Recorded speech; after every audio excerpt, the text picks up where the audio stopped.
Tuesday, July 19th, and this is it. We're back from vacation. This show is not a rerun. We've been on vacation for 2 weeks. I understand you had a real riot while we were gone. Really. Where were you when the lights went out, Billy boy? Where was I when the lights went out? Well, that's what people have been asking me. I was in Fullerton, California, taping All-Star Anything Goes, and I didn't know about the blackout on Wednesday. The first clue that I had that New York City had the big blackout was Thursday morning. I got up when I turned on the Today program, and it looked like a cable TV show.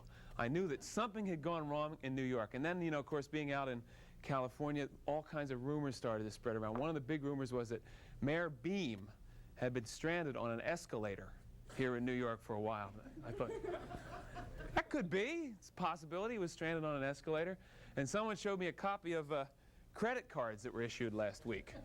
Here's a credit card issued last week, the Brick AmeriCard. People were going shopping with these last week.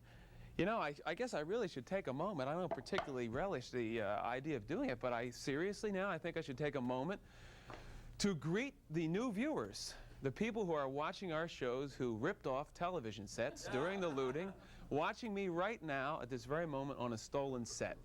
Now, I'd like to say this to you. If your subconscious mind knows that you shouldn't have done it, then I suggest that when this show is over today, you unplug your television set and take it back to the store. Because if your subconscious mind knows that you shouldn't have done this, one way or another, quite serious now, it's going to catch up with you. You're going to somehow program your life, and it will come back and get you. So I want you seriously to consider doing just that. Here we are now, right in the middle of a heat wave, too, to make everything else worth. Right in the middle of a heat wave with no end in sight, and Mayor Beam has decided to, you know, it's a political year, right? Some new emergency moves because of the heat wave. He's decided to consider buying some new air-cooled subway trains. Now, here's a picture of the train now. It's being inspected by a team from City Hall. This is an air-cooled subway train, and according to Mayor Beam's office, this train may be pressed into service sometime in the fall, possibly January, one of the two. Also, it's so hot down in the subways that, you know, it gets like 110, 115 degrees down there. The subways have become test centers for new underarm deodorants. Here are some people actually on a subway train right now. These are the ones you want to watch out for. These people. They're on the subway trains. They're wearing heavy coats. They're riding the trains 8 hours a day, and they usually have their arms up like this. They're testing a new underarm deodorant, which is called All Summer. One application works the entire summer. I don't know what's going to come out of it. I'm really not sure, but that's some of the things that happen in the city during a heat wave.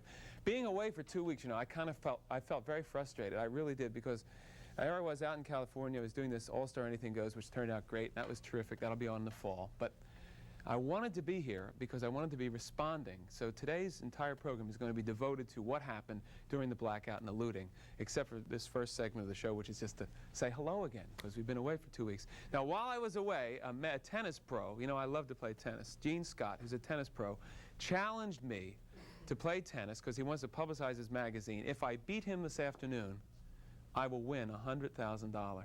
Can you believe that? Cindy Goldstein, our intern for the summer, who's working with me, accepted the challenge in my absence. Now, Gene Scott, will you come here for a second? Because, you know, I got a pretty good forehand. I might be able to. Gene, how are you? Well, all right, what's the purpose behind all this? Well, the first thing we'd like to do is present you with a Tennis Week t-shirt. This was not part of the loot. No? These are the few things remaining after the looting. Okay, thank you. And the purpose of it is we're now in our 3rd year of publication, and so we wanted to figure out a way to celebrate our anniversary. And the second thing, more important, there have been an awful lot of conversation about the CBS Challenge winner-take-all. The Jimmy Connors kind of thing, right. Connors against Newcomb and Laver and all that there was stuff. a front-page story in the New York Times about how this was fraudulent and that, indeed, the matches were not winner-take-all. And so what we decided to do is to have a real bona fide winner-take-all contest. In other words, the $100,000, we'll have a big check for you if you were to win. If I beat you this afternoon, I win $100,000. $100,000. All right, I'm going on public record now. You're serious. You have this check for $100,000. If I beat him, I will donate the entire $100,000 to the looting fund. The entire $100,000 will go to the looting fund if I beat you this afternoon. No questions asked. $100,000. And I have been in California. I have been practicing, too. So I really have. However, should you lose, What? you have to buy a year subscription to Tennis Week. $13.50. $13.50 out of my pocket if you Right. beat me. $100,000 into the looting fund if I win. Who are you rooting for, folks? Okay, thank you. Thank you. Okay, it's this afternoon at 4 o'clock. At the Murray Hill Racket Club. I'll be there. This I is hope my so. racket, by the way. I lent you. This is a prop. This is the actual racket I'll be using. Oh. Ready to go. Strung to about 42 pounds. Let me see your It's grip. like a lacrosse stick. There it is. Here's the grip. The looting fund has no chance. Come on. I took a lesson from the pro at the Beverly Hills Hotel. And he gave me some secret advice. It's your racket. Good luck, Bill. Okay, thanks. Oh, you're always supposed to have a racket like a handshake. Okay, I'll see you this afternoon Thanks at 4 very much. o'clock. Yes, indeed. Thank you, and good Thank luck you. with Tennis Week. So that's going on this afternoon. We'll give racket member tomorrow audition. What's that? Hold it, let me see this. This is what happens. We do the show, then somebody thinks, oh, I'll give Bill a little note. We'll give racket member tomorrow audience. We'll give racket, do I see if I can figure this out? We'll give a racket to a member of the audience tomorrow? Whose racket? Your racket. My racket? This is my, I'm not giving my racket away. You give your racket. We'll give something to a member of the audience tomorrow. If what? Gwen, come here for a second. Come here. Come on. Come on. Let's go. This is the first day back. We're allowed to do. Gwen Barrett, our producer, in person. There she is. Wait, hold it. Please, stay there. Please. Gwen, what does this mean? You're giving my racket away? I think that it'd be nice if you would give your racket to a member of tomorrow's audience. What If for? you win. If I win, I'm Yes, giving it'll become a $100,000 away. Why should I give my racket away? All right, Gwen, I want to show something. Gwen Barrett has the most beautiful shoulders. Look at these. Look at these shoulders. I said, Gwen, I've never seen such shoulders like that before. Beautiful. Really. See you, Gwen. Gwen Barrett's son, Gwen Barrett III, is going to be on, that's what he's named. He's going to be on our program tomorrow getting a swimming lesson from my father. My father, used to be a swimming teacher. He's going to show you on tomorrow's show how you can learn swimming at home. Like if you go to the pool once a week and you want to practice at home, a way you can learn swimming at home on an ironing board. It's a lot of fun. That's my dad for you. That's what he teaches. Okay, one or two quick things, then we get into the show. Well, we're already into the show, though. This is it. I want to show you a couple pictures from my vacation. The first half of my vacation was real vacation. The second half I was doing work. And I always like to just share a couple moments. Here's where I was for the first week. I took a vacation in the potato fields of Long Island. There I am out in Wayne Scott, Long Island, which is just the most beautiful country. They're all potato fields. And my neighbor across the street, actually down the block, was Dr. Martin Shepard. There he is right now. He's striking a characteristic pose on the beach. He is the psychiatrist who now is a builder out there on Long Island. Also, my neighbor across the street was a beautiful actress who's a really funny person, Tammy Grimes. This is a portrait of Tammy I took. And George Plimpton had a great party on the 4th of July. I spent most of my time with George Plimpton's son, little Taylor Plimpton. Isn't he cute? I know you think it's a ventriloquist dummy. It's not. It's a real baby. He was real cute. And finally, these are the mole people of Southampton. They're rarely, or if ever seen. Here they are. If you see them, you say, "Are you mole people?" And they raise their hand. I caught them on the beach digging a hole like that. Had a good time, but to get down to business, you do a talk show in New York every day, you get a special feeling for the city. I'm out in California. The lights go off here in New York.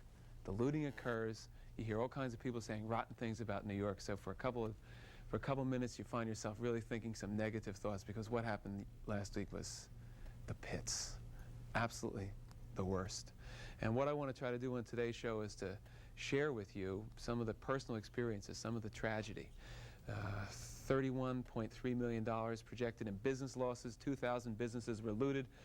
1,369 businessmen have requested aid. Landlords and bankers have pledged $3.5 million. It's not nearly enough.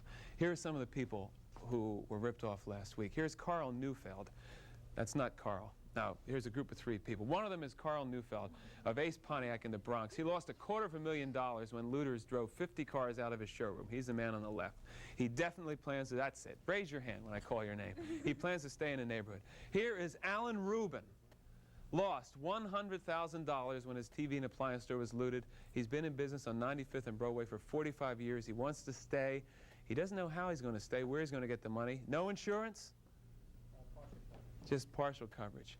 and Iffy Miley, who is owner of 3 metropolitan food stores, Met food stores in the Bronx, East and West Harlem.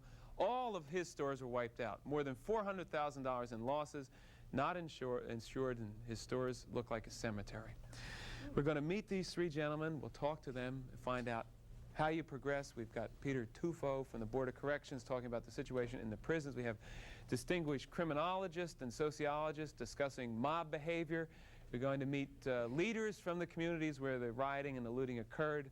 We're going to talk to them about the big question, things people wanted to ask all across the country.